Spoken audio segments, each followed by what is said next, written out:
Hello everyone, Lavertius here. I decided to do a Fury Warrior PvP guide today. It's been a little while since I've done a guide, and I've been playing on my Fury Warrior a lot recently, and I really enjoy playing my Fury Warrior, so I figured I'd go ahead and do a quick overview of how I have my class set up. I'm not going to go over each ability, because I am going to assume that you know the abilities from leveling him up. Even if you used a boost, then you still have to level from 90 to 100. So I assume you'll have learned everything that warriors get during that time. I personally play a Night Elf warrior, so I get Shadow Meld, which is kind of nice. But yeah, I'm going to be going over talents and glyphs, macros. I think that's pretty much it. Talents, glyphs, macros. Yeah. So basically what I'd use for talents, this is what a lot of high-rated Fury Warriors use. I would recommend, trying this out to begin with, but then mess around with some of them, figure out what you like to do, maybe watch some other guides, see what they do, figure out if you want to do anything different. But this is, I just took this from one of the high-rated warriors that I know of, and this is what he uses as a setup, so I figured I'd emulate it. And it actually worked out quite well for me. So, I really like Juggernaut. Double Time has its uses, especially against Hunters with their disengage. But I like Juggernaut just because it reduces the cooldown. And Rage Regen is really the only option here. These other two just are not very good at all. With the changes to everything with Second Wind and everything, and Rage Regen just takes the cake there.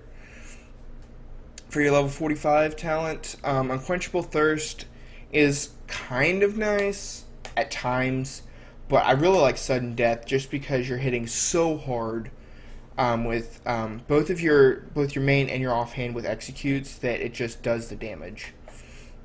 Stormbolt I really not like because it's a ranged stun. Shockwave is kind of nice at times, especially in Battlegrounds, but you have to be right up next to them. Stormbolt, especially against Hunters, Feral Druids, so on and so forth, that's really nice, even in Battlegrounds. But Stormbolt definitely pulls ahead of either one of these in arenas, just because it's a ranged stun. I personally like Safeguard the most. Some people use Mass Spell Reflection as a main, some people use Vigilance. I do use Mass Spell Reflection and Vigilance at times, but I like Safeguard. In twos, I use Mass Spell Reflection if it's against a caster team, and then I use Vigilance if I'm playing threes with a healer because it reduces all damage to take. Avatar's okay, not great for Fury, better for arms, but not great for Fury. Bloodbath just is not very good. Neither one of these are overly good because they you can still be CC'd while you have the cooldown, so it's kind of a pain.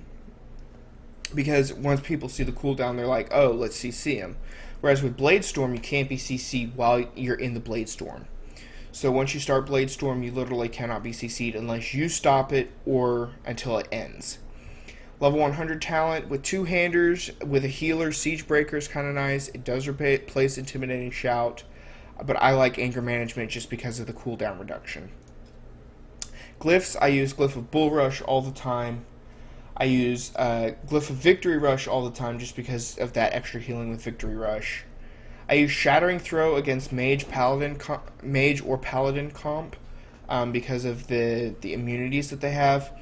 But if I'm not playing against that, I use Enraged Speed.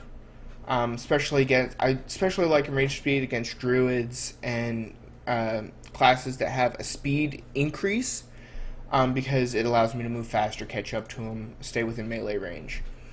My macros, some of these are for arms, but I'll just go over the Fury ones. My macros, I have Recklessness and then Defensive Stance because when I activate Recklessness, I have a lot of Rage saved up, and it just helps me take less damage.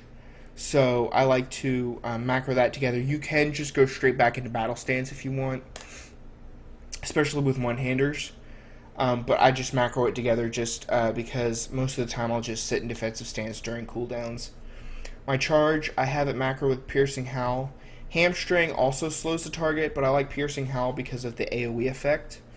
So if they're close enough, if they're not far enough away to charge, then I do Piercing Howl. If they are far away enough to charge, I charge, then I click it again to get that Piercing Howl.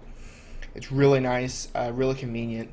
I used this at one point, but I found that if I wanted to use, if I wanted to use Bloodthirst, then it would use Piercing Howl and vice versa. So I just decided to macro it together with Charge. So I don't even use this one anymore. I don't even know why I still have it. Blade Storm, I have cast Blade Storm, cancel Aura Blade Storm.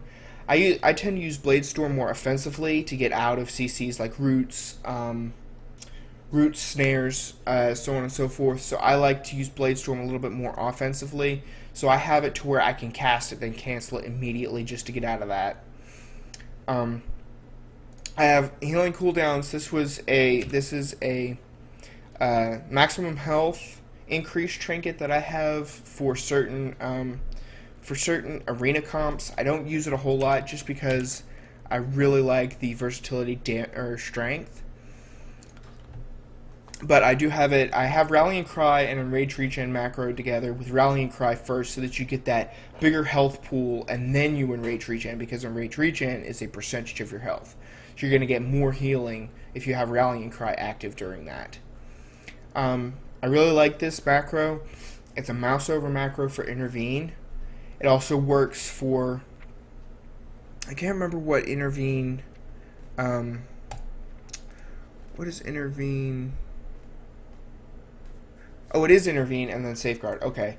So I like to macro it together, and then if I have, oh, that actually works. Okay. Because it replaces Intervene, it actually works. But I have it as a mouse over, so that way if I'm in a battleground arena, I just have to mouse over to where it's their character is highlighted.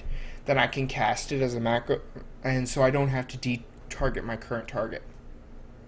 For a lot of arenas, I like this macro for Stormbolt, and I just set focus as healer, whoever I want to CC, and then but at times it can be annoying because once you have that macro on there, and I could have a Stormbolt macro and then just regular Stormbolt, but I just don't for some reason. I don't know why exactly, but yeah, that works out very well. I do have my 2 and 4 piece for warriors, and it's really nice. I would recommend getting both the 2 and 4 piece for PvP just because the benefits, especially the 4 piece, is just so nice, especially when you're sitting in defensive stance. I personally like one-handers a little bit better than two-handers. I find I do a little bit more damage with one-handers, but it's pretty much up to you. You get a little bit more stat bonus with two-handers, but you also don't hit quite as fast, so you're not generating as much rage. So when I'm using one-handers, I usually sit in battle stance just to get that extra rage. But if I'm using two-handers, I'll sit in defensive stance just because I'm not hitting quite as much. So I find that it's better just to sit in defensive stance and get that rage from taking damage instead of sitting in battle stance. But that's just the way I like to play it. My crit right now is at 20%. When I go up to 690 during PvP, unbuffed by anything else, it's around 22-23% if I remember correctly. Mastery is kind of nice, especially when you get into an execute phase. If you can get enraged when you're in an execute phase, executes hit incredibly hard as a Fury Warrior. They hit pretty hard as arms too, but right now arms is kind of arms doesn't play quite as smoothly as Fury does. So, but I just like to use one-handers. I find my executes hit a little bit harder with one-handers than they do with two-handers, which doesn't really make any sense, but I don't know. But anyway, that's how I have it set up. Remember to leave a like if you enjoyed, comment what you would like to see, and always remember to subscribe so you're always notified when I upload a new video. Thanks for watching, and keep it real.